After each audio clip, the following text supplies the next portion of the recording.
किसी भी देश की पहचान उसकी संस्कृति और सांस्कृतिक, प्राकृतिक और ऐतिहासिक धरोहरों से होती है। ये धरोहर न सिर्फ उसे विशिष्टता प्रदान करती है, बल्कि उसे दूसरे देशों से अलग भी दिखलाती है।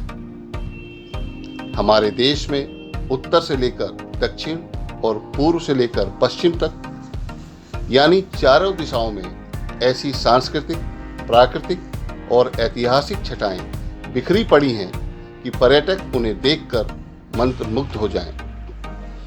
इन धरोहरों में प्राचीन मंदिर, कंदराएं, यज्ञवेदियां और त्रेतायुगीन दरख्त सचमुच लाजवाब हैं।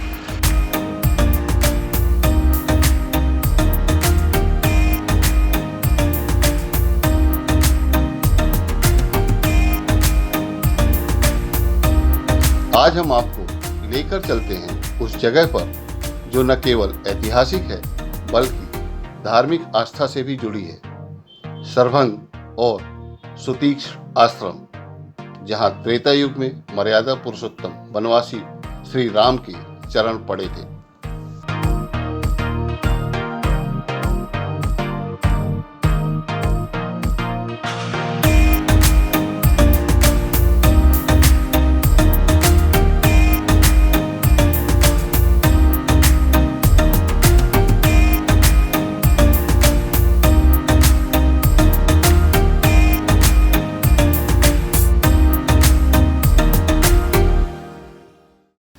नमस्कार, देश की डायरी में आपका स्वागत है। मैं हूं वीरेंद्र तिवारी। चित्रकूट, जहां भगवान श्री राम ने अपने वनवास काल में लगभग 11.5 वर्ष बिताए, चित्रकूट के आसपास भगवान श्री राम से जुड़ी हुई कई कहानियां और कई निशानियां आज भी मौजूद हैं। चित्रकूट से 65 किलोमीटर दूर ये सरभंग मुनि का आश्रम है, जहां पर भगवान श्री राम ने सरभंग मुनि को दर्शन दिए थे। सरभंग मुनि जो भगवान श्री राम के दर्शन के लिए अपने प्राणों को रोक के रखा था, फिर उनके सामने ही, दर्शन के पश्चात उनके सामने ही अपने आप को अग्नि को समर्पित कर दिए थे। तो आइए चलते हैं सरभंग मुनि के आश्रम।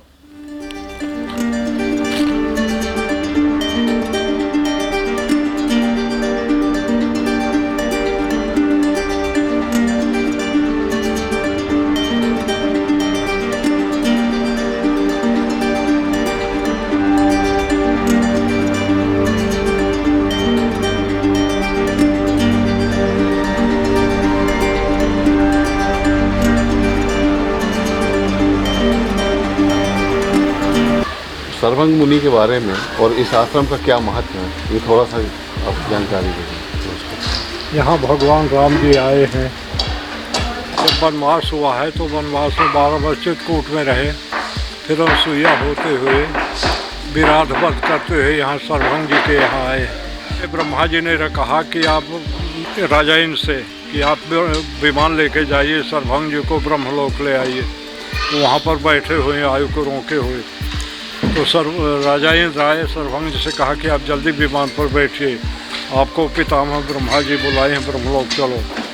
सरभंग जी ने कहा हम तो भगवान की प्रतीक्षा में बहुत दिन से यहाँ पर बैठे रहे, हम भगवान के दर्शन करेंगे, आपको जल्दी है तो आप वापस हो जाइए, हम ब्रह्मलोक नहीं जाएंगे। राजा इंद्र विमान लेके वापस हो गए। भगवान आ ही गए थे सामने, वो अपनी सब चिता उता सब बना के कंप्लीट रखे थे। तो जब भगवान सामने आए तो सरभंग जी ने बताया कि जाते रहो बिरंज के धामों, मैं ब्रह्मा जी के धाम को जा रहा, पर श्रवण सुनो भाई यहीं रामो, मैंने सुना कि आप यहीं आ गए हैं तो मैं फिर रुक गया हूँ, आप तब तक खड़े रहिए जब तक मैं आप में ब्रह्मलीन न हो जाऊँ। तो राम लक्ष्मण जानकी जी सामने खड़े रहे।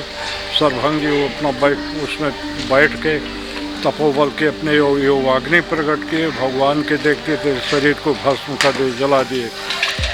फिर उसी अग्नि से धीरे धीरे ऐसी ज्योति निकली जैसे साक्षात शंकर विष्णु प्रकट हो गए, शरीर जल गया।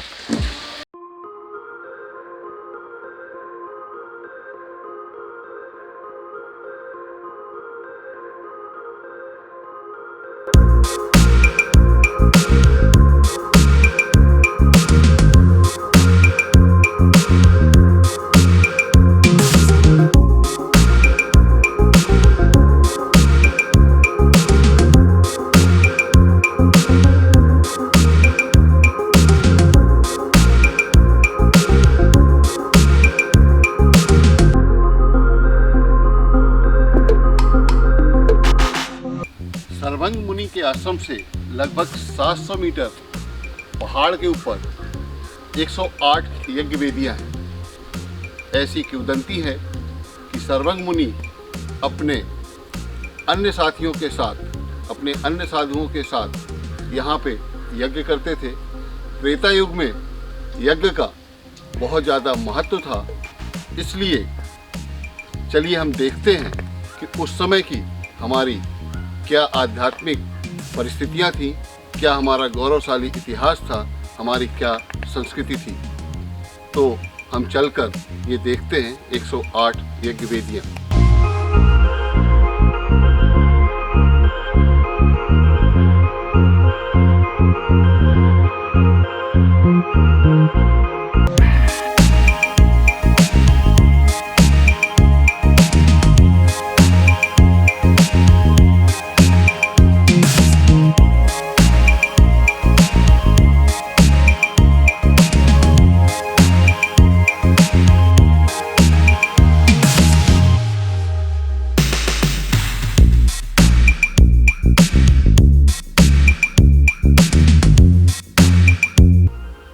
सर्वंग मुनि आश्रम से जब हम यज्ञ कुंड की ओर जा रहे थे तो रास्ते में हमें एक ये मंदिर मिला जो गणेश भगवान का है। यहाँ पे आने पर और बैठने पर जो आध्यात्मिक शांति महसूस हो रही है उसे सिर्फ महसूस किया जा सकता है। हमें ये समझ में आ रहा है कि जो भी साधु महात्मा आध्यात्म के लिए या तपस्या के लिए ऐसे जंगलों में क्यों जाते थे, क्योंकि यहाँ पे जो शांति हमें महसूस हो रही है वो शायद यहाँ आने पे ही पता चलेगा, बाकी इसको शब्दों में बयान नहीं किया जा सकता है। और इसमें जिस पथरीले रास्ते से हम यज्ञ कुंड की ओर जा रहे थे तो यहाँ पे बैठने पर जो सुकून, जो ठंडक, जो खुशनुमा माहौल बन रहा है, ये सिर्फ यहाँ आने पे ही महसूस किया जा सकता है। प्रकृति की गोद कितनी सुंदर है, कितनी अच्छी है, इसको महसूस करने के लिए आपको यहाँ तक आना ही होगा।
ये हैं 108 यज्ञ वेदियाँ जहाँ पे सर्वंग मुनि त्रेता युग में यज्ञ किया करते थे।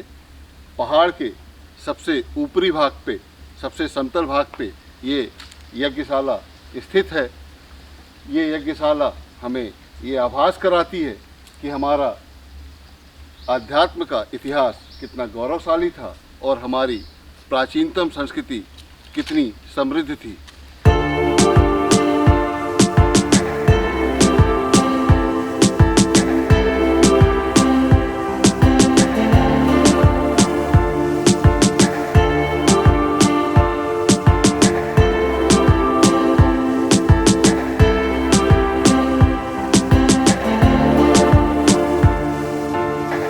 देखिए ये यज्ञशाला बिल्कुल दियावान जंगल में है।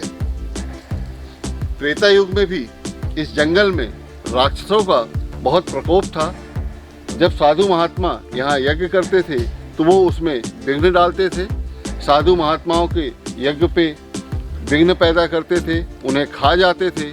और इसी क्षेत्र में यहाँ के बाद हम आपको उसी अस्थि समूह पर्वत पर लेकर चलते हैं जहाँ पर आज भी खुदाई में हड्डियों के कुछ अंश मिला करते हैं।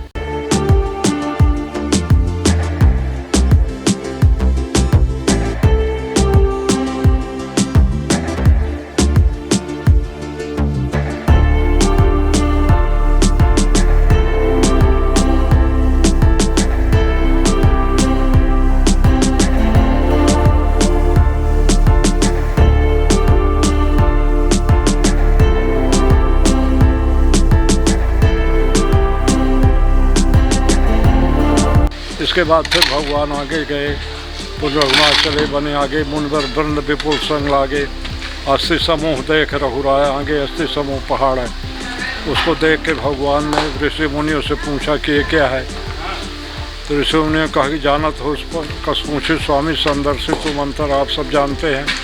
पर बताए कि निश्चर निकल सकल मुन खाए, राक्षसों निकल के ऋषि मुनियों खा के हड्डी इकट्ठा कर दिए। भगवान को बहुत आश्चर्य हुआ कि 2 किलोमीटर लंबा पहाड़, हजारों मीटर ऊंचा, ये हड्डी कितने को खाए होंगे। वहीं पर भगवान के आंसू गिरने लगे, निश्चरहीन करो। वहीं पर प्रण किया कि राक्षसों को पृथ्वी से समाप्त किया जाए।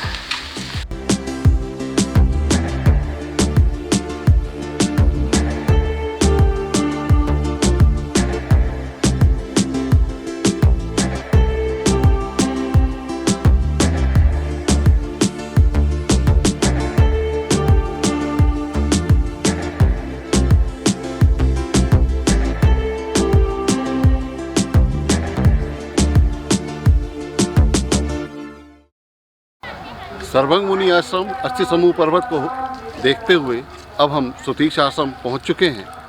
ये वही स्थान है जहां पे सुतीक्ष मुनि को भगवान श्री राम ने चतुर्भुज रूप में दर्शन दिए थे।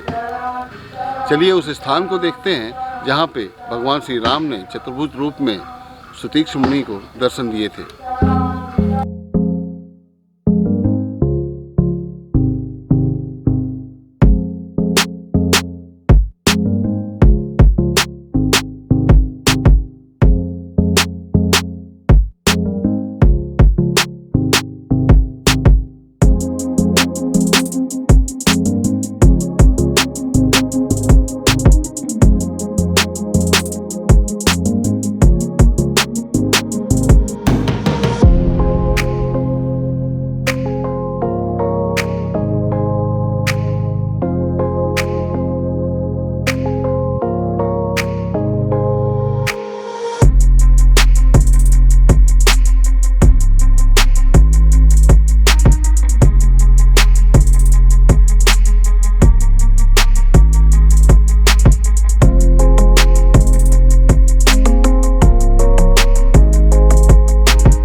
सीताराम सीताराम सीताराम सीताराम सीताराम। रामचरितमानस में बाबा गोस्वामी तुलसीदास जी लिखते हैं, मुनि अगस्त कर शिष्य सुजानाम, नाम सुतीक्षण रति भगवानाम। ये मुनि अगस्त के शिष्य थे। सुजान कहते हैं बुद्धिमान को, बड़े बुद्धिमान थे। रति कहते हैं प्रेम को। भगवान के श्री चरणों में इनकी पक्की निष्ठा थी। सुतीक्षण के प्रेम की परिपक्वता का प्रमाण यहीं से शुरू होता है। जगत में परंपरा है कि गुरु शिष्य को परमात्मा से मिलाता है, लेकिन आज अगस्त जैसा गुरु सुतीक्षण के अंतःकरण के अनुराग को देख करके उनको लगने लगा कि ये मेरे से पहले परमात्मा से मिलेगा। तो गुरु जी कहने लगे कि ठीक है, तू गुरु दक्षिणा देना चाहता है तो परमात्मा को मुझे दे दे, ईश्वर का दर्शन मुझे करा दे, यही तेरी गुरु दक्षिणा है। चलते चलते सुतीक्षण जी यहाँ आ जाते हैं जहाँ आप लोग आए। जैसे इस भूमि में प्रवेश हुए वैसे सुतीक्षण के हृदय में भगवान प्रकट हो गए। मन का कनेक्शन सुतीक्षण जी का भगवान के श्री चरणों में लग गया। सुतीक्षण जी ध्यानस्थ हो गए। जिस जगह आप लोग आए हैं ये कोई साधारण आश्रम नहीं है, आजकल का आश्रम नहीं। यदि त्रेता युग से आज तक हम गिनती करते हैं तो करीब 9 लाख वर्ष व्यतीत हो गए। 9 लाख वर्ष पूर्व प्रभु श्री राम सुतीक्षण जी से मिलने के लिए यहाँ आए थे। वहाँ अयोध्या वासियों ने भीड़ लगा ली। भगवान ने सोचा अब यहाँ रुकना ठीक नहीं, भगवान वहाँ से आगे बढ़ते हैं। अत्रि अनुसुईया आश्रम आते हैं। माता अनुसुईया, माता जानकी पतिव्रत धर्म के बारे में कुछ चर्चाएं करती हैं। उससे आगे भगवान बढ़ते हैं तो एक ब्राध नाम का राक्षस मिल जाता है, भगवान उसको मारते हैं। उससे आगे शरभंगा ऋषि से मुलाकात होती है। भगवान राम यहाँ पधारते हैं जहाँ आप लोग आए। जैसे इस भूमि में प्रवेश हुए भगवान सुतीक्षण को देखने लगे। आखिर सुतीक्षण करते क्या हैं? एक वृक्ष की ओटे में खड़े। वो वृक्ष भी मंदिर के पीछे स्थिर है। कहुआ का वृक्ष है, अर्जुन का वृक्ष है। वृक्ष भी बड़ा चमत्कारी है, राम नाम अंकित है। अनेक देवी देवताओं का प्रगट तो उसमें अपने आप ही होता है।